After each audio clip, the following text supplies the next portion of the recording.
Another thing that people are really concerned about, believe it or not, is legal costs of things. Those costs are going through the roof, too. We are in such a litigious society. Heck, somebody will sue me because my toenails are red if I don't be careful. Am I right? Charlie, you're laughing. Charlie Moore is here with us, CEO of Rocket Lawyer. It's true. We've gotten to a point where it's so easy, isn't it? And there's lawsuits everywhere. And I have to worry about legal expenses, especially as a small business. You do, and we just recently did a survey. I'm at rocketlawyer.com, and we recently did a survey with Zogby in which more than half of the small business owners we surveyed said legal was their number one scary thing for their business. And so that's something that small businesses have to take seriously, is protecting their business, especially when they're just starting up. You know, a lot of small businesses make the mistake of not even incorporating themselves, and so they're operating, you know, lots of folks who have been laid off or who are out on their own for whatever reason and trying to get started.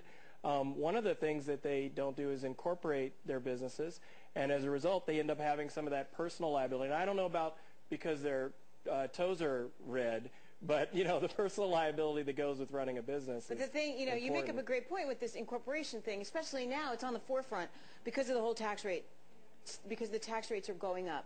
So I'm a little partnership. I file on my own personal tax return right now. Right now, it's more beneficial for me tax-wise. If the tax rates go up, it's actually more beneficial for me, at least from a tax perspective, to incorporate myself because the corporate tax rates could end up to be cheaper. I think a lot of people think, though, that incorporating is an expensive process. Is that true? Yeah, and incorporating can be relatively expensive, but it also depends on what your benefit's going to be. I want to get back to the tax question for just one second and just say, look, the first thing that you want to do is understand. And so you can go online, you can go to lots of sites online that can help you to understand some of the different ways that you can organize yourself for tax reasons. But the first thing I'd say is get a good advisor for tax matters. Now, incorporating is a benefit that we have in all 50 states in the United States, and what it helps you to do is organize your business affairs in a way that you can properly bucket and categorize the things that are the business expenses. You can categorize properly as business expenses, put the business liabilities where they ought to go, and then absolutely, if you do that right, you ought to be reducing your risk of taxes as well as the other things that come up in business, like getting sued by somebody. So it doesn't have to be expensive to incorporate your business. If you start out, educate yourself for free. You can do that at sites like ours and other sites. And then there are a lot of these things that you can actually do yourself. So let's talk about Rocket Lawyer. You started this. Why? Well, Tracy, I started Rocket Lawyer because what I saw about 3 years ago when we started up was pretty decent information in the form of books. So you could go out and you could buy a book, and, you know, a book sort of this thick, and try to educate yourself about the law if you didn't have a lot of money to spend. Or you could hire a lawyer, and that's always been available. But lawyers are expensive, too. Very. Yeah. Well, with the Internet, I thought we could give people an easy place to go where they could learn about the law themselves in a more informal way. So they could go answer a few simple questions about themselves and their situation. Everything is interview driven. Like if you use a tax prep program, the H&R Block, Intuit, you know, TurboTax, that's sort of an experience to go and do common legal tasks I thought would be great. And it has resonated with people. More than 10 million people are going to use Rocket Lawyer this year. Well, because we've seen this resurgence of the entrepreneur and the entrepreneurial spirit, especially, and it happens when you're in a recession, right? Everyone tries to get off their butt and do something on their own. And yet I know you talk to small businesses all the time. What's the sense that's coming out of them? I mean, I reported that the survey's up and that their sentiment is up a tad, but that doesn't mean a whole hell of a lot to me. Like, to me, the small business owners I talk to, they're still really down and out about everything. Well, I think there's good news also, though. Small business owners are definitely concerned. And so when we survey them, they definitely say that they're concerned about high legal costs. They're also concerned about the overall economy. It's never easy to start a business. Right. But, you know, some of the best companies ever companies like Microsoft. Oh, yes, Southwest Airlines. Absolutely. We're started in response to a recession. Our business, I mentioned, we started 3 years ago. We've grown quite a lot. What we're providing folks is an affordable alternatives to some more expensive processes. So what are the legal fees that they're most afraid of? Are they afraid of getting sued? Are they afraid of... They are. Absolutely. Okay. So businesses are afraid of getting sued. They're also afraid of compliance. And so I really try to talk to small businesses about the three big things that they can do. The first is to understand the law, understand it, go and educate themselves. The second is to organize and operate their business in a way that reduces their risk. So put contracts in writing, keep good records. The third is compliance. We all have to comply with federal, state, and local rules. But to me, that's the hardest part of those three pieces that you just offered, because I don't think the government understands its own compliance rules and regulations these days, and they're changing them by the minute. Well, it's always a dynamic environment, and so the government rules change when you reduce taxes. The government rules change when you raise taxes. So when you do any sort of governing day to day, the rules change. One of the things that we try to get people to do is think about their legal needs more like a vitamin than an aspirin.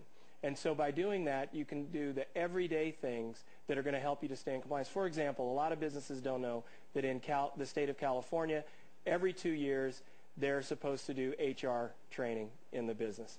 Now, they may not know that, and they may fall out of compliance.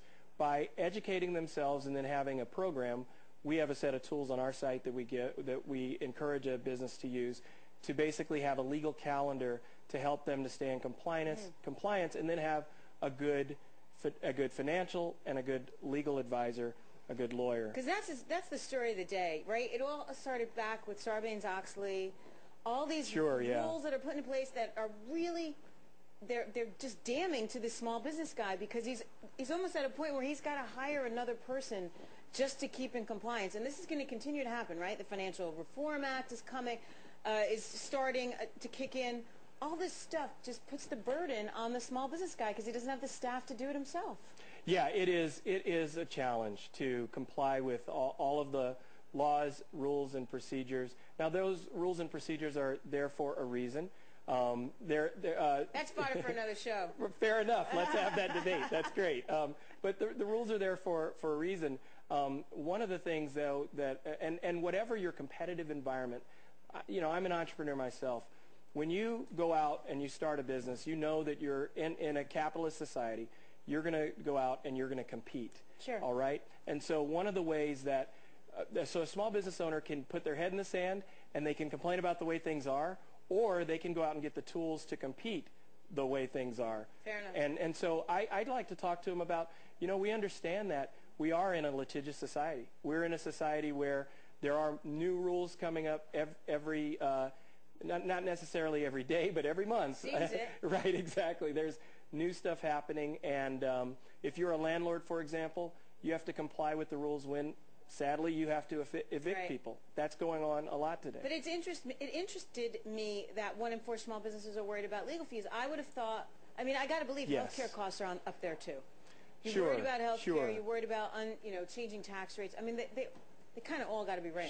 Sure. And they add up. And so if you're going to compete in this environment, you really ought to make sure that you understand the environment of the competition, have the weapons and the tools behind you. Because I think one thing that we all share and have in common is for America to do better, small business has to succeed. Amen. And not just small business, but new businesses.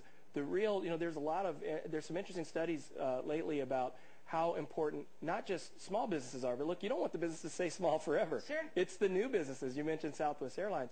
It's those businesses that organize, those entrepreneurs out there who may be listening, that organize themselves to go out and compete based on the environment at hand, to offer affordable solutions when people need affordable solutions, and to make the legal part of their business a competitive advantage. And so we try to help them to think about doing that. So that's why you started Rocket Lawyer 3 years ago. It's rocketlawyer.com, correct? That's right. Charlie Moore, thank you so much for being here. My pleasure.